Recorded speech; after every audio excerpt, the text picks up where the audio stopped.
अस्सलाम वालेकुम नाज़रीन, welcome back to my YouTube channel. उम्मीद है कि सब दोस्त खैर व आफियत से होंगे।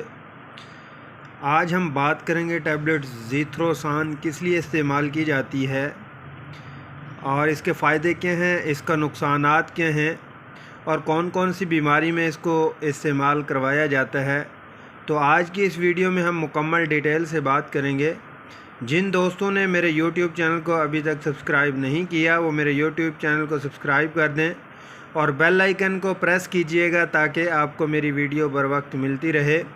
दोस्तों चलते हैं अब हम अपने टॉपिक की तरफ।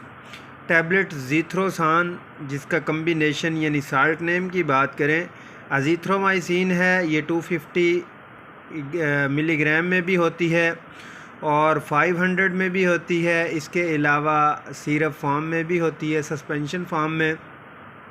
तो बच्चों में सस्पेंशन को यूज़ करवाया जाता है और बड़ों में इसकी डोज़ टैबलेट डोज़ 250 को सुबह शाम में यूज़ करवाया जाता है।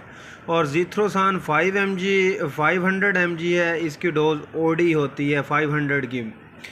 तो बहुत ही ज़बरदस्त टैबलेट है, सैंथे फार्मा की ये प्रोडक्ट है। इसके डिफरेंट स्टेज हैं, डिफरेंट फंक्शन हैं। किस लिए इस्तेमाल की जाती है दोस्तों, इसको हम यूटीआई में भी इस्तेमाल करवा सकते हैं। टैबलेट ज़ीथ्रोसान को डिफरेंट डिजीज़ में इस्तेमाल करवाया जाता है, जैसा कि नमूनिया में इसको इस्तेमाल करवाया जाता है और उसके अलावा चेस्ट इन्फेक्शन में, नमूनिया में इसको इस्तेमाल करवाया जाता है और इसको टाइफाइड फ़ीवर में, जिनको टाइफाइड क्रॉनिक होता है तो उसमें इसको इस्तेमाल करवाया जाता है।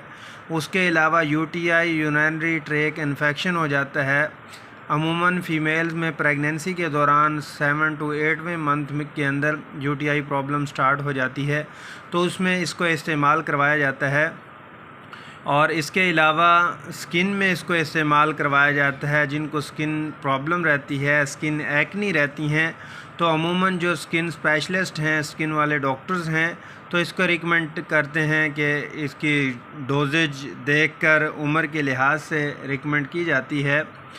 और उसके अलावा दोस्तों इसको टॉन्सिस में इस्तेमाल करवाया जाता है। जिनको टॉन्सिस रहते हैं, ये गिलड़ का मसला रहता है, टॉन्सिस सूज जाते हैं, बार बार गला ख़राब हो रहा है, आवाज़ बैठ रही है, आवाज़ का ना निकलना, चेस्ट के अंदर रेशे का हो जाना, तो इस सूरत में इसको इस्तेमाल करवाया जाता है। और भी बहुत सी बीमारियों में ज़ीथ्रोसान को इस्तेमाल करवाया जाता है। तो दोस्तों पाकिस्तान में ये हर फार्मेसी से आपको इजीली मिल जाती है। अगर हम आउट ऑफ कंट्री की बात करें तो अज़ीथ्रोमाइसिन जो मैंने इसका कम्बिनेशन बताया है, उस कम्बिनेशन को मद्देनज़र रखते हुए किसी भी फार्मा की आप ले सकते हैं। तो बहुत ही अच्छे रिज़ल्ट्स हैं इसके। अगर हम इसकी डोजेज की बात करें तो दोस्तों बड़ों में 500 मिलीग्राम की ओडी एक रोज़ाना इसकी डोज़ है। एक टैबलेट रोज़ाना रात को इस्तेमाल करवाई जाती है। और उसके अलावा अगर वीकनेस है और एज कम है तो उस सूरत में 250 mg भी इस्तेमाल करवाई जाती है। और बच्चों में 200 मिलीग्राम में सिरप है, वो इस्तेमाल करवाया जाता है, सस्पेंशन फॉर्म में है, तो ये करवाया जाता है। बहुत ही अच्छे रिज़ल्ट हैं इस फार्मा के। जो प्रॉब्लम्स मैंने आपको बताई हैं, तो अगर इनमें से कोई भी प्रॉब्लम्स हो आप इजीली इस मेडिसिन का इस्तेमाल कर सकते हैं। तो मेडिसिन को अपने डॉक्टर्स की हदायत के मुताबिक इस्तेमाल करें। और अगर हम इसकी बात करें डोजेज की कि कितने दिन तक इसको इस्तेमाल करवाया जाता है, दोस्तों मैक्सिमम इसको पहले जो है ना 5 डेज़ के लिए, फिर 3-4 दिन का वक्फ़ा दे के फिर हम 15 डेज़ की डोज़ के लिए इसको रिकमेंड करते हैं। अगर इसके हम साइड इफ़ेक्ट की बात करें तो साइड इफ़ेक्ट में ये है कि आपको नोज़िया वोमिटिंग फ़ील होगी, पेट में दर्द हो सकता है, चक्कर आ सकते हैं, घबराहट हो सकती है, सर दर्द रह सकता है, लूज़ मोशन, पेट का ख़राब होना हो सकता है। तो उम्मीद है कि दोस्तों आपको ये मेरी वीडियो अच्छी लगी होगी। वीडियो को लाइक शेयर ज़रूर कीजिएगा।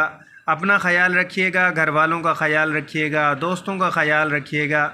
मिलते हैं नेक्स्ट वीडियो में, तब तक के लिए मैं इजाज़त चाहूँगा। अल्लाह नेगेबान।